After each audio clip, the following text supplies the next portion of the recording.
Have you ever wondered what's really going on with Russia's economy? After the massive sanctions hit in 2022, many predicted a total collapse. But here we are, and the picture is a lot more complicated. The big question is, could Russia's economy actually find some sort of stability by 2026? Let's break it down. First, let's talk about the elephant in the room: energy. Despite Western sanctions, Russia's oil and gas are still flowing. They've just changed direction. A huge chunk of these exports now goes to countries like China and India.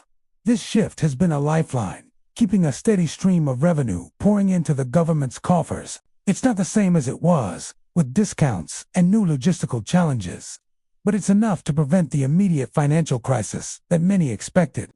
This energy money is crucial because it allows the government to keep spending. And that brings us to the second point: trade redirection. It's not just energy.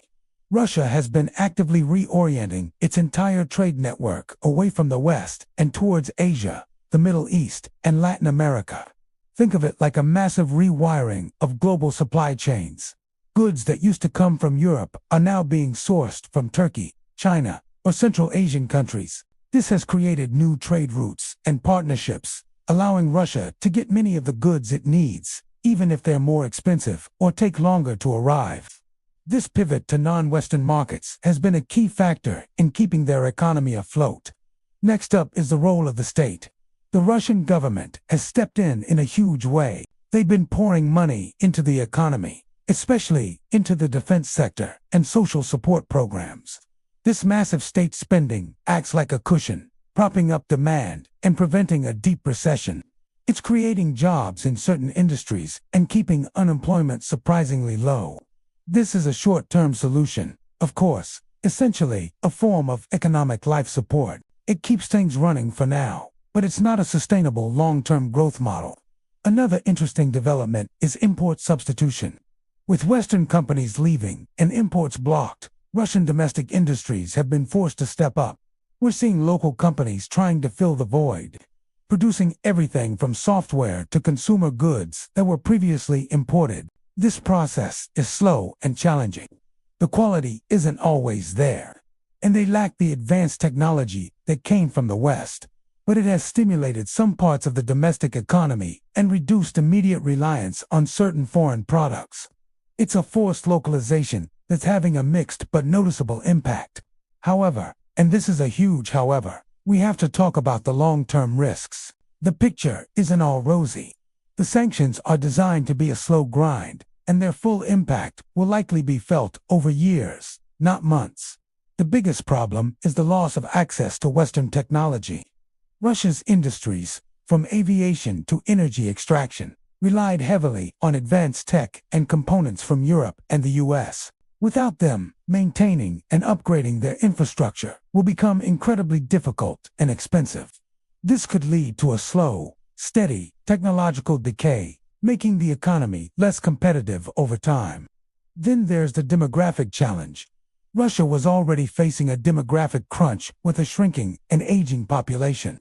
The current situation has made it worse. The mobilization has pulled hundreds of thousands of working-age men out of the economy. On top of that, a significant number of highly skilled professionals, especially in the tech sector, have left the country.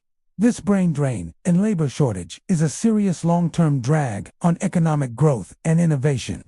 You can't build a modern economy without people, especially skilled ones. So, back to our original question: can Russia's economy stabilize by 2026? It's possible we'll see a form of stagnant stability. The immediate collapse has been avoided thanks to energy exports, trade shifts, and massive state spending.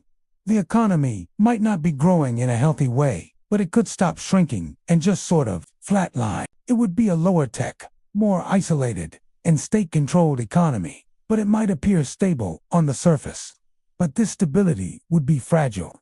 It would be heavily dependent on high global energy prices and the political willingness of its new trading partners. Any major drop in oil prices or a shift in geopolitical alliances could pull the rug out from under them. The long-term decay from technological isolation and demographic decline will continue to eat away at the foundations of the economy.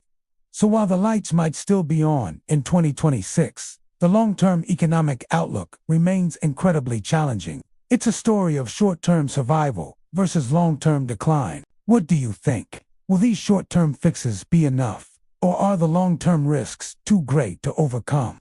Let me know your thoughts in the comments below. Thanks for watching, and if you found this breakdown interesting, make sure to like and subscribe for more deep dives into global economics.